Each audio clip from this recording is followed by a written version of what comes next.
తెలంగాణ రైతాంగానికి ఎవరు ఎవరిది పాలన అని క్లియర్ గా అర్థమైంటది రేవంత్ రెడ్డి. ఆ రోజు ఓ మాట అన్నావు కేసీఆర్ ని కానీ గుర్తుందా?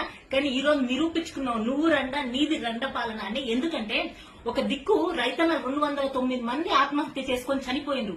కేవలం నీకు నీళ్లు ఇయ్యనికి చేతగాక నీ కాంగ్రెస్ ప్రభుత్వం తెచ్చిన కాలం తెచ్చిన కరువు కాక రేవంత్ రెడ్డికి నీళ్ళేనికి చాతగాక తెచ్చిన కరువు వల్ల ఈ రోజు 209 మంది రైతన్నలు ఆత్మహత్య చేసుకొని చనిపోయిండ్రు. ఆటో డ్రైవర్ అన్న ఆత్మహత్యలైతే ఆగుతూనే లేవు. వాళ్ళెవరిని పలకరించడానికి నీకు టైం లేకుంటది. అనేది ఒక సామెత ఉంటది, రోమ్ నగరం తగలబడిపోతుంటే రోమ్ చెట్ల బట్టి పిడేం వాయించిందంట. అట్లుంది నీవు కథ. ఈ రోజు ఐపీఎల్ చూడనీకే పోతుంటే వీళ్ళందరినీ పరామర్శించడానికి నీకు ఒక్కరోజు టైం దొరకదు. కానీ ఐపీఎల్ మ్యాచ్లు పోయి చల్లగా ఎంజాయ్ చేయడానికే మాత్రం వస్తుంది. స్టేడియంలలో పోయి ఢిల్లీలోకి తిరగనికే వస్తుంది. ఒకవైపు కేసీఆర్ గారిని చూసి నేర్చుకో. ఆయన వయస్సు